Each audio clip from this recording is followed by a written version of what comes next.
Budíte sa ráno unavení, aj keď spíte dostatočne dlho?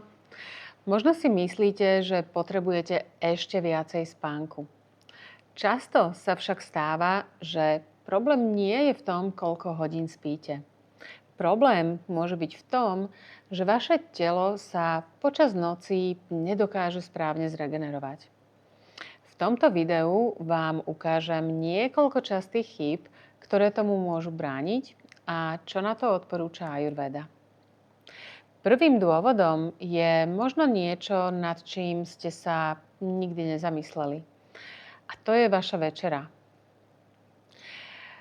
Možno patríte k ľuďom, ktorí sa počas dňa snažia jesť pomerne rozumne, zdravo, ale večer sa to celé zmení. Prídete neskoro z práce, čakáte, kým sa zíde celá rodina, odpovedáte na e-maily, pozeráte televíziu, scrollujete sociálne siete, alebo sa jednoducho snažíte dokončiť všetko, čo ešte treba stihnúť. Ani sa nenazdáte a večera je neskoro, je príliš veľká alebo príliš ťažká. Ak je toto aj váš prípad a deje sa to pravidelne, možno si ani neuvedomujete, aký veľký vplyv môže mať večera na to, ako sa budete cítiť nasledujúce ráno. Prečo je to tak? Každé jedlo potrebuje určitý čas na strávenie a niektoré potraviny potrebujú na strávenie podstatne viacej času než iné. Aby sa telo mohlo počas noci naplno venovať regenerácii, ideálne je, aby bola hlavná časť trávenia večere ukončená ešte predtým, než zaspíte. Ayurveda preto odporúča večerať najneskôr 2 až 3 hodiny pred spaním. Ak je večera ľahko stráviteľná, tieto 2 až 3 hodiny zvyčajne stačia na to, aby žalúdok spracoval väčšinu prijatej potravy. V takom prípade sa môže telo počas noci viac venovať tomu, čo má naozaj robiť. A to je regenerácia a obnova. Ak však ešte stále trávi večeru, časť svojej energie musí naďalej venovať tráveniu. V takom prípade môžete spať 7, 8 alebo dokonca 9 hodín a napriek tomu sa ráno zobudíte unavený, bez energie a bez pocitu, že ste si skutočne oddychli. Čiže ranná energia nezávisí len od toho, koľko hodín spíte. Závisí aj od toho, čo sa počas noci dialo vo vašom tele. Regenerovalo sa, alebo ešte stále trávilo večeru. Ak sa teda pravidelne budíte unavení, napriek tomu, že spíte dostatočne dlho, jednou z prvých vecí, na ktoré by som sa pozrela, je práve vaša večera. Kedy večeriate, koľko toho zjete a či je vaša večera ľahko stráviteľná. Pretože práve tieto veci môžu rozhodovať o tom, či sa vaše telo počas noci regenerovalo alebo spracovávalo potravu. Večera je však len jedna časť mozaiky. Ďalším veľmi častým dôvodom môže byť aj to, že máte jednoducho príliš nepravidelný denný režim. Jeden deň raňajkujete o 7, druhý deň o 10. Jeden večer idete spať o 10:30, druhý až po polnoci. A pretože je to dnes tak bežné, mnoho ľudí si vôbec neuvedomuje, že to môže ovplyvňovať fungovanie ich tela. Ayurveda prikladá pravidelnosti, čo sa týka stravovania a spánku, veľmi veľký význam. Prečo? Pretože telo miluje pravidelnosť.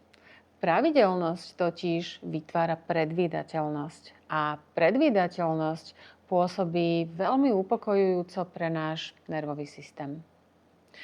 Jedlo a spánok patria medzi najzákladnejšie potreby nášho organizmu na prežitie. Ak telo vie, že ich dostane každý deň v približne rovnakom čase, vytvára to pocit stability a bezpečia. Vie, čo môže očakávať. A vďaka tomu môže fungovať oveľa efektívnejšie. Trávenie sa môže pripraviť na jedlo, telo sa môže pripraviť na odpočinok a regeneráciu, nervový systém sa môže postupne dostať do pokojnejšieho a vyrovnanejšieho režimu. A práve preto Ajurvéda odporúča pravidelný čas jedenia, pravidelný čas vstávania a aj spánku. Vo všeobecnosti sa za ideálny čas na zaspávanie považuje čas medzi 10. a 11. hodinou večer. A práve tu sa vo svojej praxi stretávam s jedným dosť častým problémom. Mnohí ľudia chodia pravidelne spať až po polnoci a ráno vstávajú o 8, 9 alebo dokonca ešte neskôr. A keď im odporúčim upraviť spánkový režim a posunúť ho na skoršiu hodinu, veľa ľudí sa to snaží vyriešiť tým, že idú spať skôr. Lenže potom ležia v posteli a nevedia zaspať. A po niekoľkých dňoch povedia, OK, toto vôbec nie je pre mňa, ja o tomto čase vôbec nie som unavený. A majú pravdu. Ak vstávate o 9 ráno, je úplne prirodzené, že o 10 večer jednoducho nebudete unavení. Preto, ak chcete upraviť svoj spánkový režim, nezačínajte tým, že budete chodiť skôr spať. Začnite tým, že začnete ráno skôr vstávať. Ideálne približne okolo východu slnka alebo ešte predtým. Dôležité však je, aby ste to robili nejaký čas naozaj pravidelne.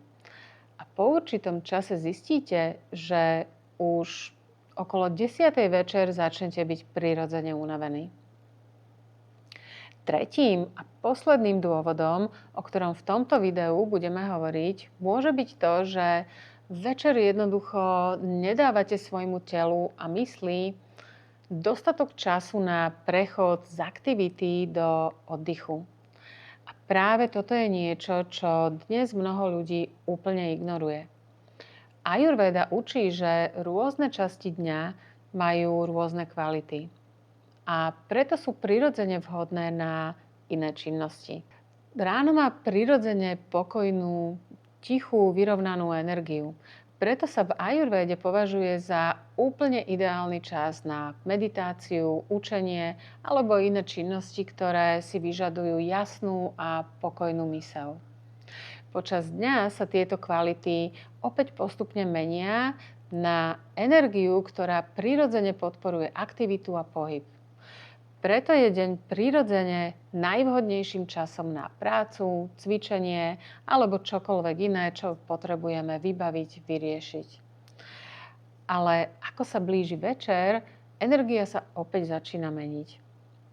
Teraz je veľmi dôležité uvedomiť si, že ako jedinci vôbec nie sme oddelení od prírody. Sme jej súčasťou.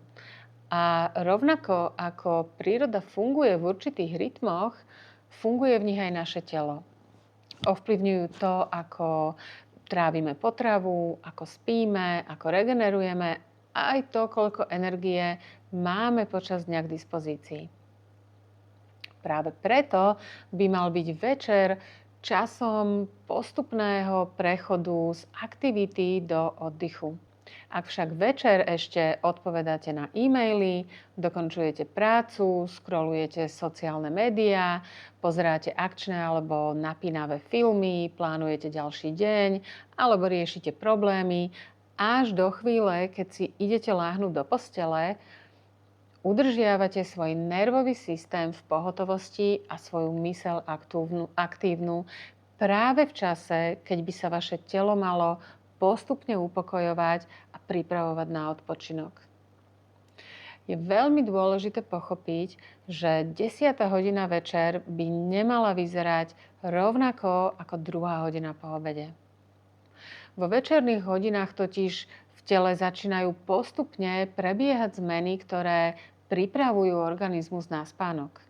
Mení sa aktivita nervového systému, mení sa vylučovanie hormónov, znižuje sa bdelosť, mení sa telesná teplota a množstvo ďalších procesov, ktoré súvisia so spánkom a regeneráciou.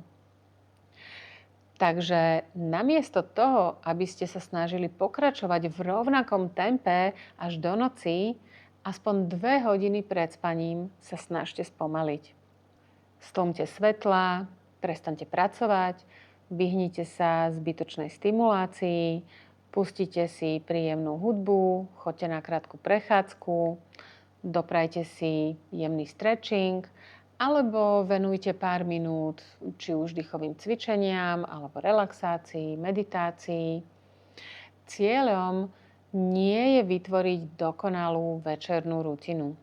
Cieľom je pomôcť telu rozpoznať, že aktívna časť dňa sa končí a nastáva čas spomaliť, oddychovať a regenerovať. A keď tieto veci začnete robiť naozaj pravidelne, možno zostanete prekvapení, ako sa po určitom čase začnete ráno cítiť oveľa oddychnutejší a vitálnejší. Ak bolo pre vás toto video užitočné, napíšte nám do komentára a nezabudnite sa prihlásiť na odber, aby vám neunikli ďalšie videá o ajurvéde a zdraví. Každý komentár, like a odber pomáha dostať tieto informácie tisíckam ďalších ľudí, ktorí možno hľadajú odpovede na rovnaké otázky. A ak vy poznáte niekoho, komu by toto video mohlo pomôcť, budem veľmi rada, ak mu ho pošlete. V ďalšom videu sa pozrieme na to, čo ajurvéda odporúča, ak sa počas leta cítite vyčerpaní, ťažko znášate letné horúčavy, ste podráždení a leto si nedokážete užívať tak, ako by ste možno chceli.